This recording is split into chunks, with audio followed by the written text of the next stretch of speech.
All right, it is Tuesday, August 12th. Our Führer, leader, Donald Trump, has implemented the National Guard into DC, which I find very fascinating because I could have sworn for years Donald Trump, along with plenty of other conservatives who talked about January 6th being Nancy Pelosi's fault, how she could have, how she prevented Donald Trump from instituting the National Guard and preventing the overtaking of the Capitol. What are your initial thoughts when you hear Donald Trump is now instituting the National Guard to remove homeless people from DC? Um, I mean, Unfortunately, there is like them taking over DC is not illegal. It's actually kind of one of the main issues with DC as an entity is its lack of home rule, really, and beyond not having real representation in Congress and things like that. So I think there's the one argument of the legality of it, but I think it's kind of telling what they're doing because, I've seen some clips and things like that, and it's just like DEA agents and people like that walking the streets. Like, what are we really like? What are we accomplishing here? It seems like a waste of resources, and there's going to be some sort of, it's going to be some sort of cost for that. But also the fact that, DC crime is actually fairly down.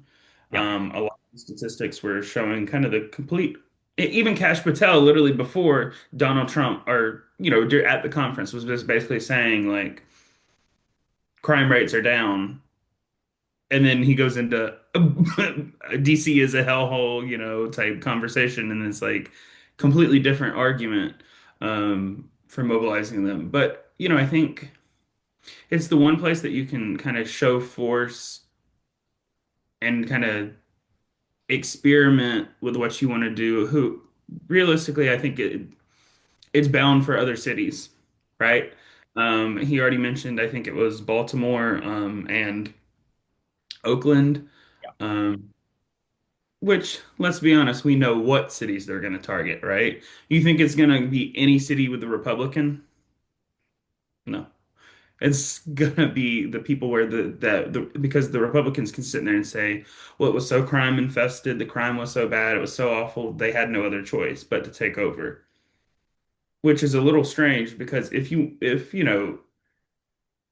any leader in the past had gone over and taken over the police force of, I don't know, some ruby red district, they would have a problem with it. Yeah, Oklahoma And it City has should be. the highest violent crime rate in the United States. Mhm. So, what kind of precedent are you setting when you are going after as you said, we know what kind of cities he's primarily going after. And every city that he mentioned, there's five cities in particular that he mentioned, and all five have black mayors. And what kind of precedent are you setting when you are going after, you know, cities that are deeply blue that have people of color as the representation versus places like an Oklahoma City or an Alaska that do have higher rates of violent crime within their communities. Yeah. But a lot of the reasons why those places have higher vi rates of violent crime isn't even like the city of like a lot of these cities in themselves aren't even the problem either. It's the state's laws in some ways. And, red states love to talk about how violent it is in blue states. And I just want to say, having been to many red states in many different areas and living in, a more red state area, what are you talking about? There's as much gun violence in red states as is in blue states. In fact, a little bit more, to be honest. And I also think there's no denying that they're going to target black cities, but it's because they're easy to do, right?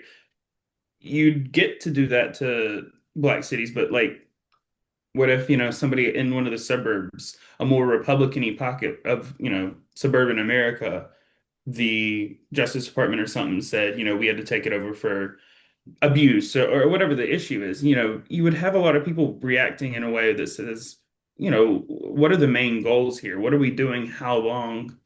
And I found it interesting that even like Laura Ingraham on Fox News was asking, I forgot the official who was on there, but was basically asking like, how long is this? What's it going to cost? They're going to be rounding up homeless people. Where are the homeless people being taken? You begin to sit there and think about stuff, and you're like, this is really concerning because where are they sending the homeless people to? Like, you got to get out of here. So, do you just go to the borders of DC and drop them off?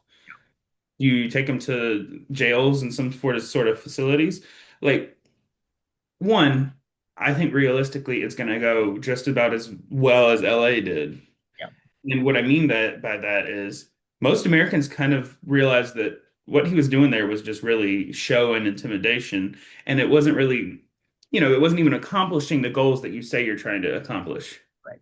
You want to talk about crime, and then the best way to probably deal with crime anywhere really is to work with local officials, not to send in the National Guard who's just going to stand there on court corners and things like that.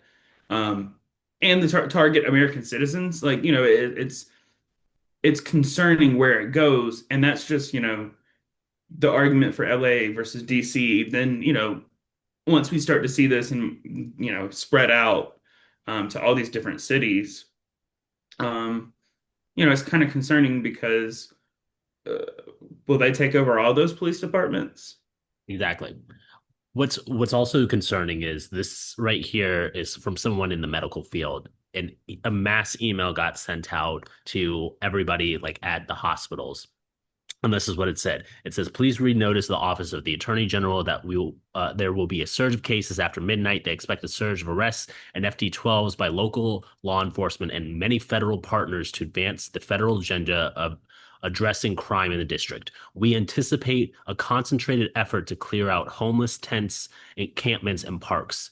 This may result in a high volume of involuntary hospitalizations. This was a mass message sent out by the head of a hospital system here within DC, which I think the fact that they are already planning on having an uptick in hospitalizations because of the force that's being used is insane to me that like this right here isn't even getting more news. Right now, they're more so focusing on like, oh, they're trying to clear out the homelessness, but like they're not talking about like what is actually happening to the homeless people here. We're more afraid of Donald Trump being a dictator rather than the effects that are actually happening on the people who are being impacted by this.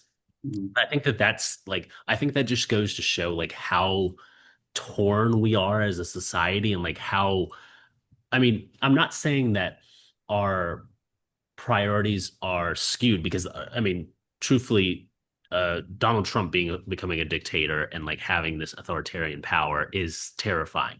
But like you don't really nobody's really talking about the impacts that it's having, like the mass messages that are being sent out to hospitals saying like be prepared for an influx in hospitalizations due to homeless people being mistreated and hurt. I think that that is terrifying to me, to think that that right there isn't getting more attention, that's not even getting any press right now. The news cycle is about Donald Trump and his I guess his desire to start pushing these laws and everything to or start pushing all of his agenda to moving all of these homeless people. So I don't know. That just, I mean, that in itself is kind of terrifying to me because, like I said, it just, we're not even scratching the surface. Like, truly, in my opinion, we're not even scratching the surface of the effects that Donald Trump is having. We're talking about like, what he's going to be doing, but we're not even talking about the effects. Yeah. I mean, I think one, because a lot of people aren't gonna, yeah, I think Donald Trump has this clocked pretty well because most people don't care until it happens to them. Everybody likes to act like they're so worried about these different things and stuff like that, but people don't show up like they're worried. They don't show up and talk about things like they're that worried. And also because I don't know whether it's just the American identity or whether it's actual just overall human nature, but I think people tend to try to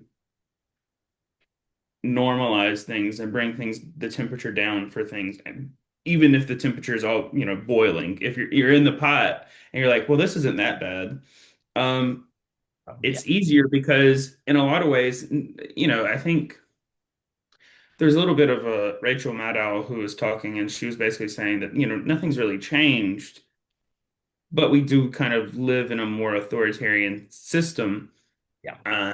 And they can act like it's not.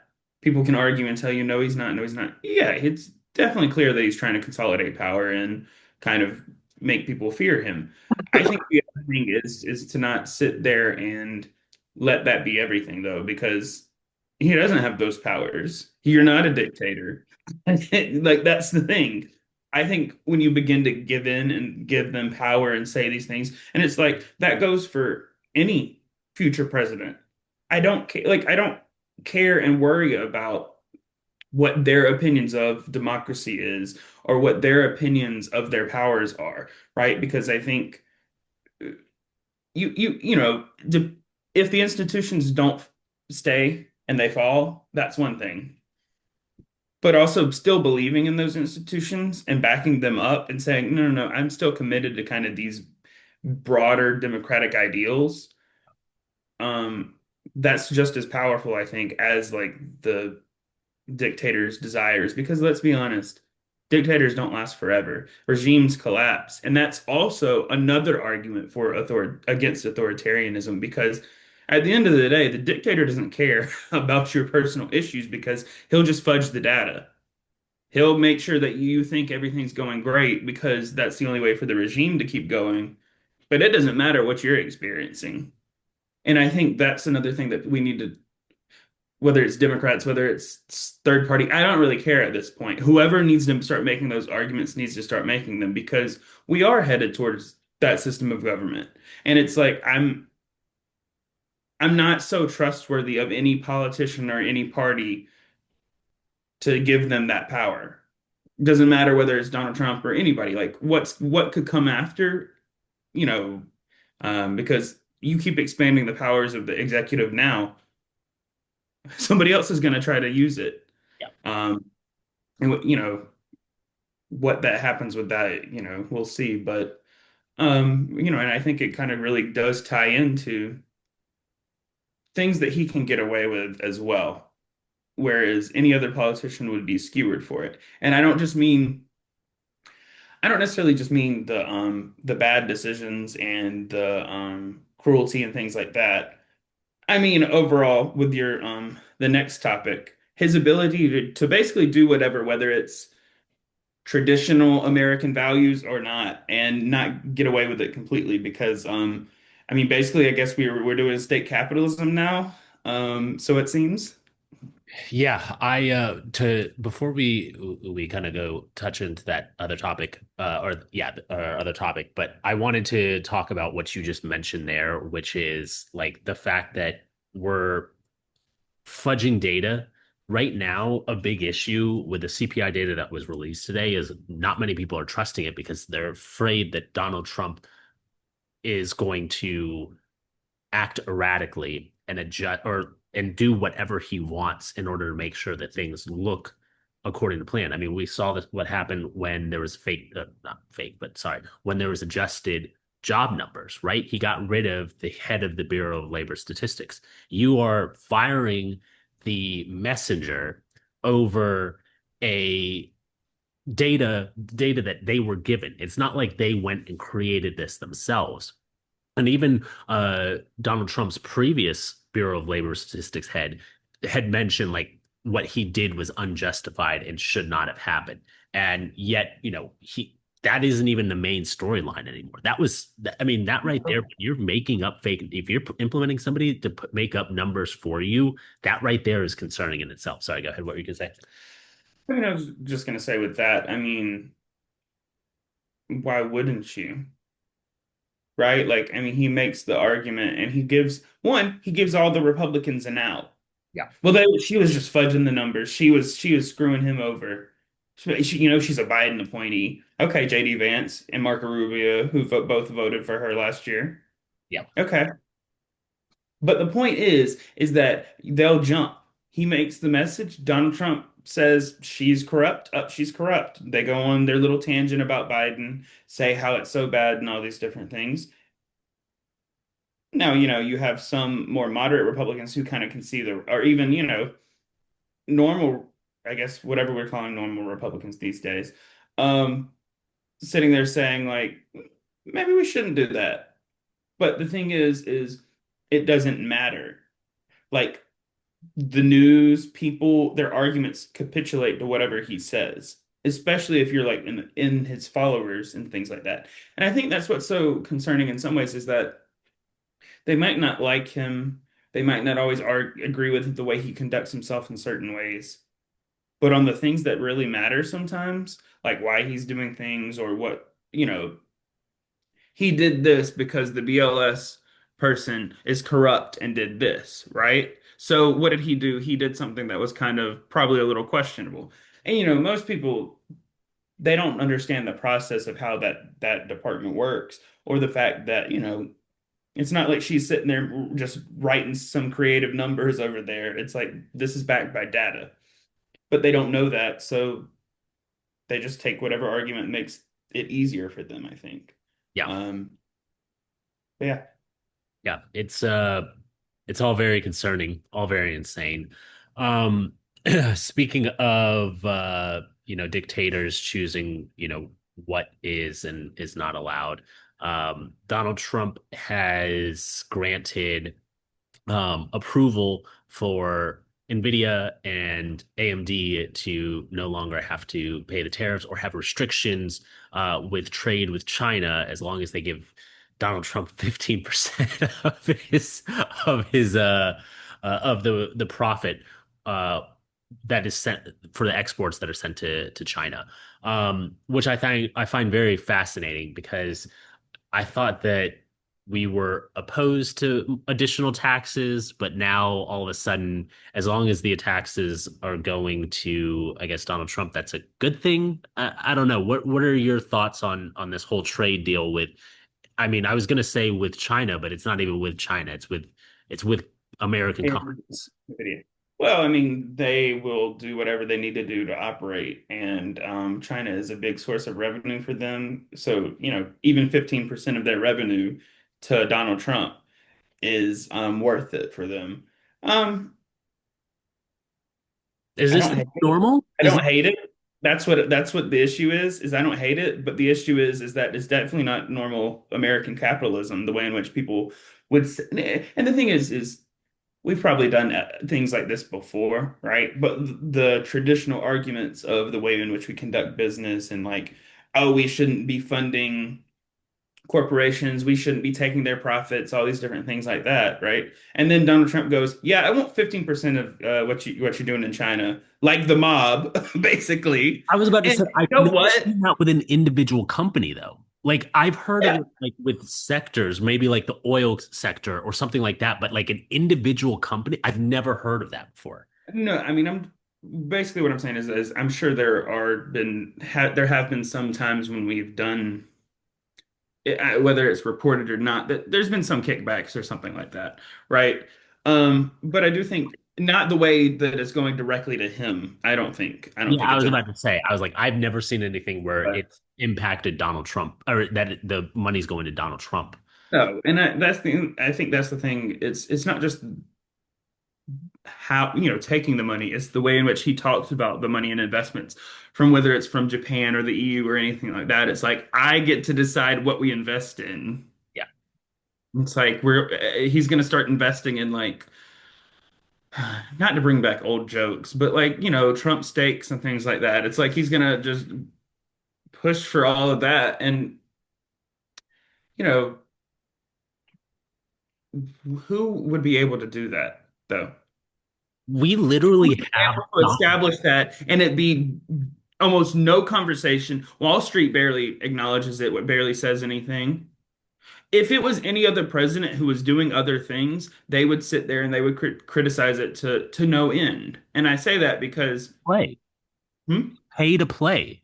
If you pay the fees, you're allowed to do whatever, skirt whatever regulations, skirt whatever tariffs, get an exemption.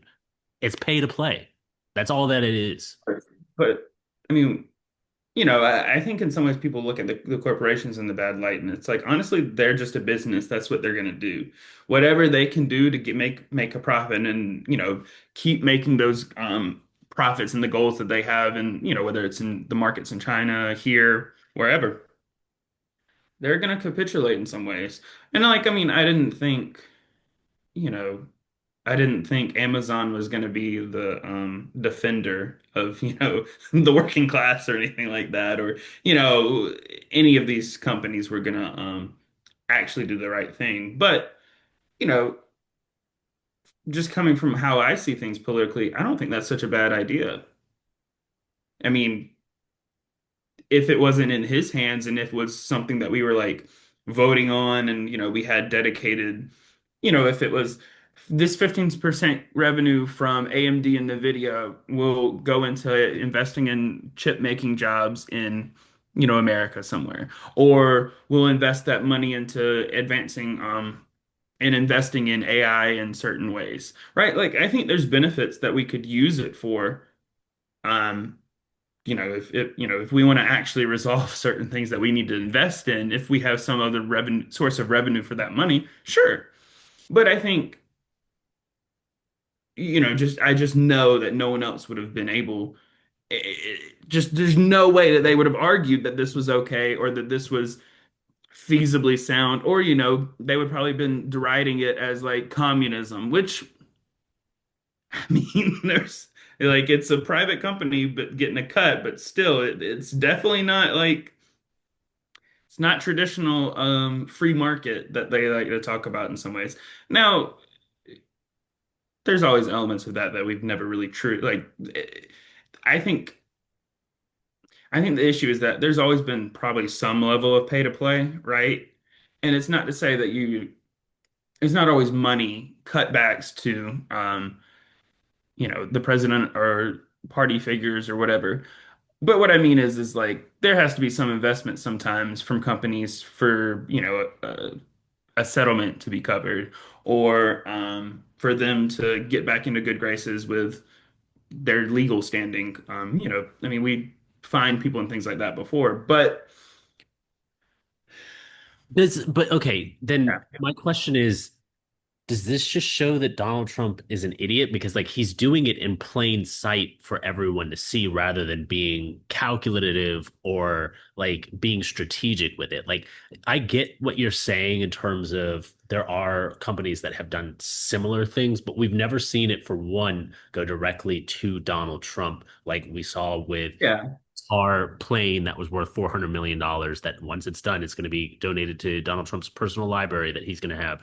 Or like I I've never personally seen anybody get bought off like this. I mean, I haven't seen it from George W. Bush. I haven't seen it from Obama. No, but because I I don't think, I mean, Jimmy Carter had to put his peanut farm in like a blind trust, I believe. Like, do you think Donald Trump puts things in blind trust or stuff like that? No. But I think also at the end of the day, it only mattered when you were going to be called out for it, prosecuted for it. And it's not to say like, the legality of this particularly, I mean, I don't know exactly.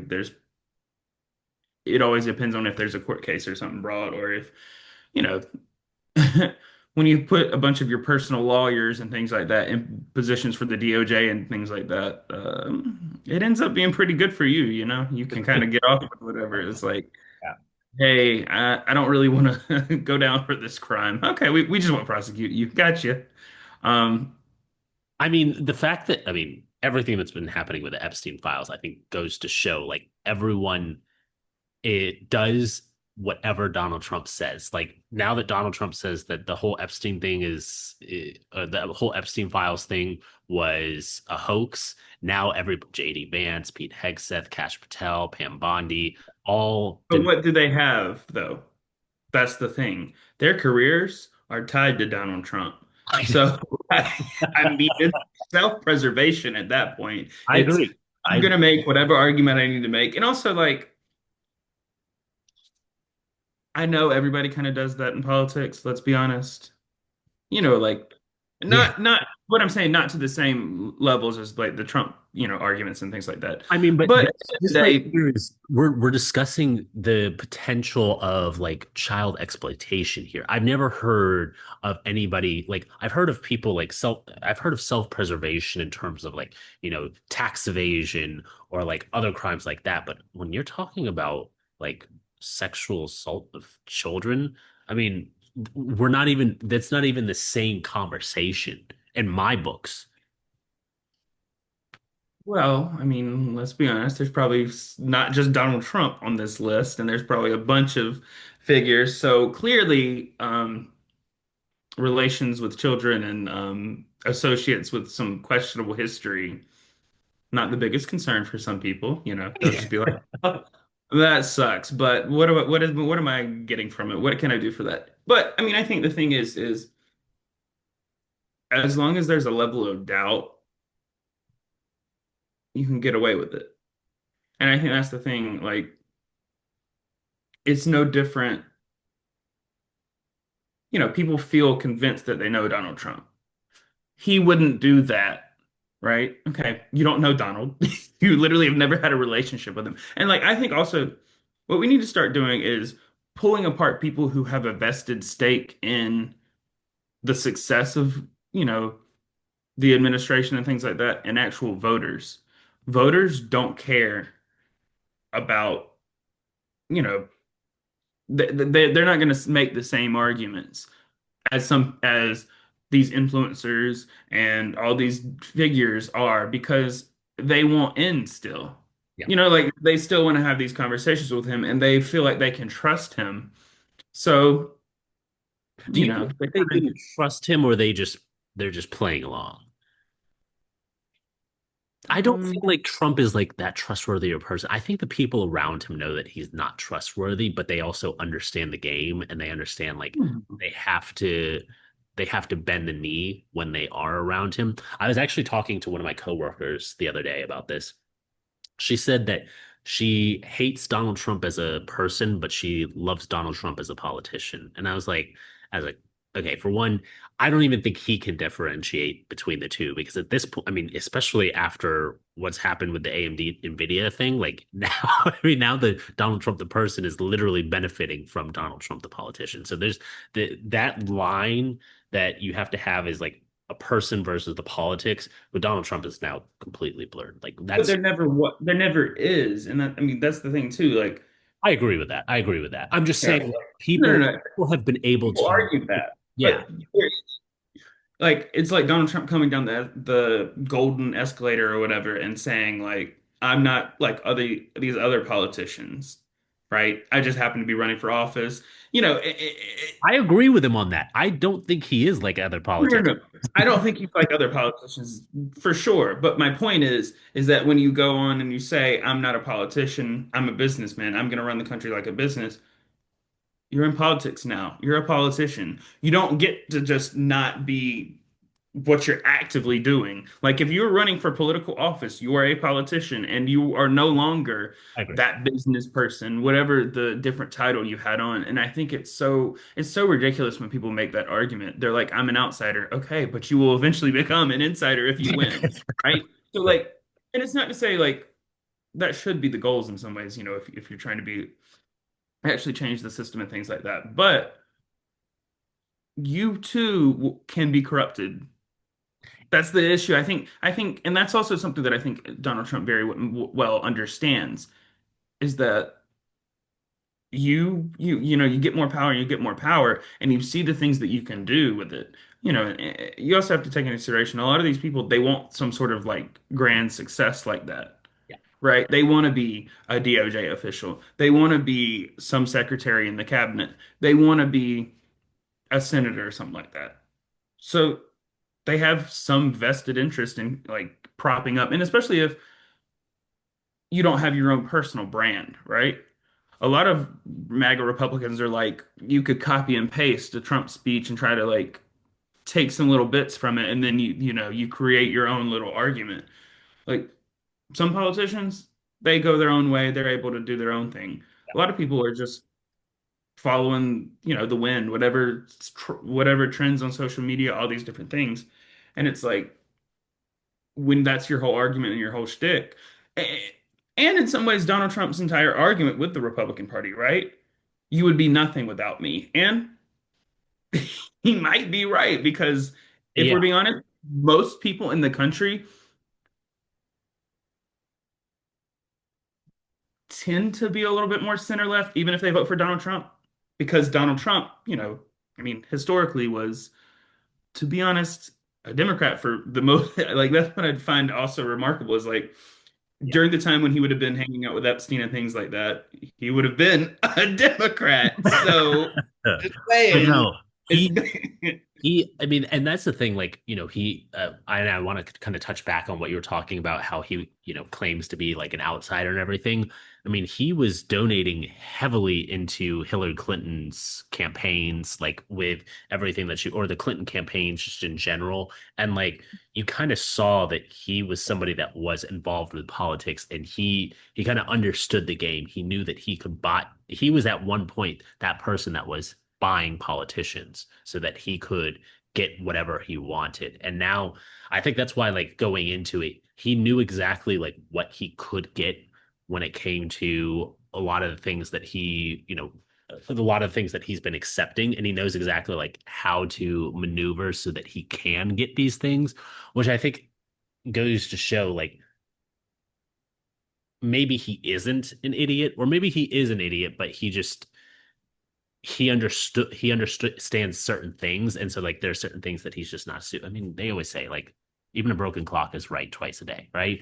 um I don't know. I think that this whole situation is kind of interesting. Like every situation that we've talked about is kind of interesting, whether it be the the, the deployment of the National Guard within DC, or you're talking about the pay to play with Nvidia, or Apple, who's promised to invest 500 billion dollars within the United States, and um, they are now like getting exemptions too. So it's just like I don't know. There's a lot.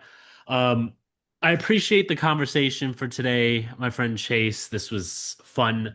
Um, we will be back next week. Hopefully, I don't get swept. I mean, living in DC, hopefully, I don't get swept away. Them thinking that I'm a homeless guy. I need to shape up the beard, maybe cut the hair so that, the National Guard doesn't start shooting me with bean bags or whatever they might be doing. But just commit a crime.